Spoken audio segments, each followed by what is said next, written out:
Give me 2 or 3 things that would have helped you, knowing whether it was gear, whether it was knowledge, whether it was tactics. What are 3 things that you would encourage people going to Ranger School to do, learn, or in advance? I think for gear, a lot of mine is probably more specific to the Winter Ranger class. Is definitely make a purchase to get civilian winter gloves.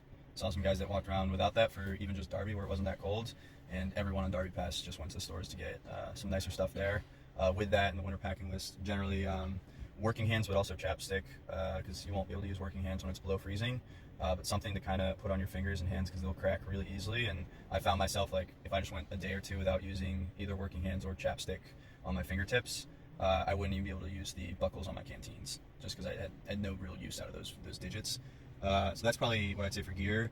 As for tactics, I think the recommendation I always give to people like that have been going these past few classes is that at the end of the day, you don't need to know any tactics. But what you should be doing the weeks beforehand is just doing whatever makes you confident. And so if you're one of those guys that's most confident, which is like raw dogging it and going for it, then go for that. Some guys feel like they need to know an ambush the back of their hand, and if that's, you should know yourself better than anyone else.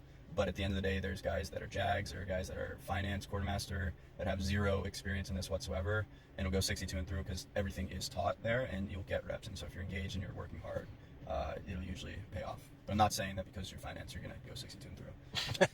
that is definitely a rare... Or JAG. Yeah. I always say JAG because there was a JAG in my squad that went 62 and through with me, and he did not know what was going on. But again, you don't really need to know everything beforehand. Was he an older guy? Yeah. Yeah, I know you're talking about.